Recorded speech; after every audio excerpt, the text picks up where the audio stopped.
Rob, thank you so much for taking time out of your busy day to talk to me. How are you doing? I'm doing great. How you doing? Good, thank you. And obviously, you have a new bout scheduled for December 19th against Marlon Moraes. Can you talk a little bit about how this fight came together? This was one of those fights that was completely off my radar. I didn't honestly think that was a name I was going to get coming off of a year off, and then where he was at in the rankings, and just didn't think. I don't know. It just wasn't in my radar, I guess. And then he lost, and then I was like, all right, well, hold up, like this could potentially happen. I didn't see him taking it. The number 11 guy fighting the number 3 guy. So like it was kind of like I wasn't like asking for the fight, but it was like it could be. And then like 2 weeks, not even, I'm sorry, like 2 days later, we got the call to fight him. I was like, oh shit, all right, here we go. So obviously it's a huge opportunity. It puts me right into the mix of title contention, and you never know with UFC. Like I go out there and I win this fight, and there's nobody ready for a title. You might get a title shot. So yeah, no, this is exactly what I want. This is huge, coming off an injury, coming off a year, and this is exactly what I want. I want these type of fights. So I'm excited, and I can't complain. Yeah, definitely. And like you said, you've been out for about a year. Can you talk a little bit? You mentioned just there about injury. Can you talk a little bit about why you've been out for a year and what you've been up to during that time? So I tore my ACL, ruptured my ACL in my last fight with Ricky Simone last December, in the second round. So right after that, like I knew there was something was wrong. We got surgery maybe 3 weeks after that, and then 2 weeks after that, we was in Vegas, getting straight to rehab. So basically, man, I just been focused in rehab for the last 6 7 months, like consistently nonstop.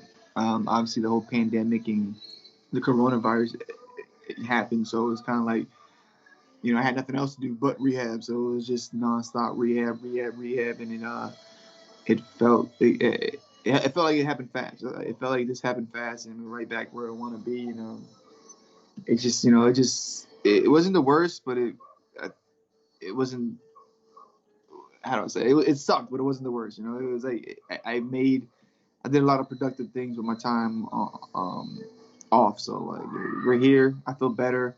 I'm rested. I wasn't taking any like head shots or getting beat up on the regular like during the camp. So I'm feeling fully healed up. Got no little bumps and bruises. I got a brand new knee, so I'm in my mindset. I'm ready to go, and I feel great. That's great. And this will be the third time in a row that you're going to be fighting in December. Is that just purely coincidence, or do you prefer fighting this time of year? It's man, it's just pure coincidence. I don't know. It's like the only time I can get booked. It usually before it was in July. Now it's a December thing. I'm like Santa Claus. I come one time a year around December. So we'll see. Hopefully we can change that this year, but or coming up year. But it's been unfortunate. Yeah. And talk a little bit about your preparations then going into this fight. You said you've had that year off to kind of work and rehab. But have you changed your approach in the way that you're preparing for this fight and preparing for Marlon, or has things stayed pretty much the same as normal? Pretty similar. We had to like tighten up the circle a little bit because we can't have everybody around. But pretty similar. I guess the only thing I would change, I'm like, or that did change was like the bigger groups that are happening as far as like the sparring sessions are usually like no more. We have like, and 3 of them are coaches and 2 of them are sparring partners, so it's not like the big group sessions anymore. But we're getting the job done, and we're figuring out, and I feel great. It's like I don't think the pandemic or the lockdown is affecting me at all.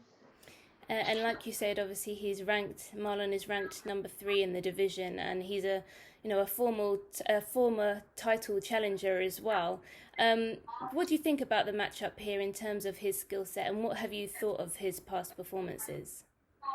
Yeah, he's a stud, man. He goes out there, he throws with bad intentions. He's trying to knock you out. He's trying to finish the fights. He shows that he will slow down though. He shows that there are obviously holes in his game.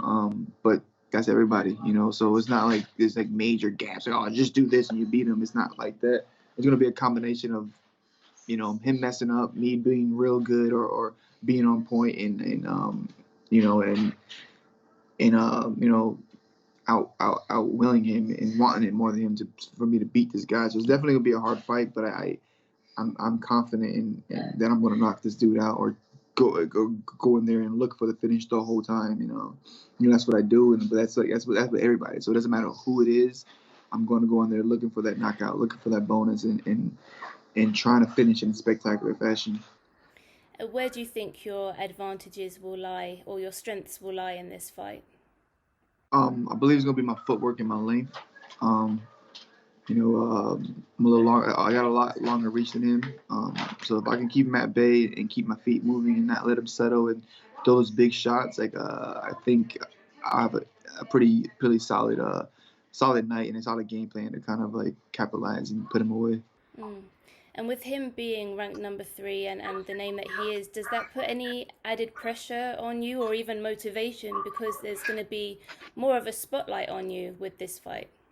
Yeah, I mean a little bit. I guess you could say definitely. It's a big fight, but they kind of all feel this way. Like it's always like we're one fight away from like sucking, in the fans' eyes or whatever, or one or two fights away from being washed up or being a bum. So it's like, in my eye, yeah, it's kind of like this. They're all important, but when you start adding the number one contenders and the number 3 and the title shots, like it adds a little bit more. But it's I try to like stay focused on the goal at hand and not try to think about what could happen if I win this fight instead of just going out there and winning the fight. Yeah. Where do you think a win over the number 3 ranked bantamweight would put you in the division? It's right there for that. Like I said, like that number one contender, that big fight, that name fighter, like or the ex champion, like say like a big game like Cody Garbrandt or T.J. Dillashaw. If not, obviously the belt. So I want to be in the mix with these guys, and the only way to do that is beat a guy like Marlon Moraes. And he's won 1 out of his last 3, but obviously one of those fights was against, one of those losses was against Henry Cejudo. So what do you think you can expect? What kind of performance are you going to be expecting from him on December 19th?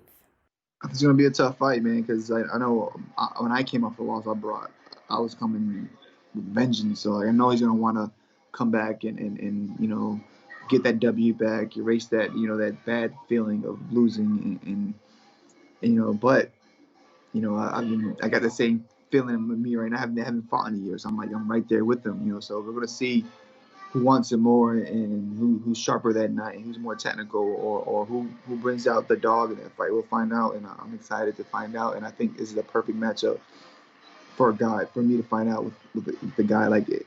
I mean, with the skill set that he has, like I feel like he's not known for wrestling that much, or he's not known for the ground game. He's known for striking, and I'm kind of the same way. And if I can stop a couple of shots when he does shoot or take him down, I feel like eventually I'm going to find a big shot to put him away. And are you excited to be on this December 19th card? It's a really stacked, exciting card, obviously headlined by Leon Edwards and Khamzat Chimaev. Are you excited to be closing out the year with this card? Hell yeah, hell yeah. This is basically a pay-per-view card, it can easily be a pay-per-view card. So there's going to be a lot of more eyes on it because it's going to be on, ESPN, and you don't have to buy it, so a lot more eyes, a huge card. The only thing is fucking it's gonna be hard to bonus. It's gonna be a lot of great fights, so it's gonna be harder to bonus. But again, I'm going out there hunting for that bonus check. Yeah, and there's another exciting bantamweight matchup on that card, which is obviously between Jose Aldo and Marlon Vera. What do you think about that matchup?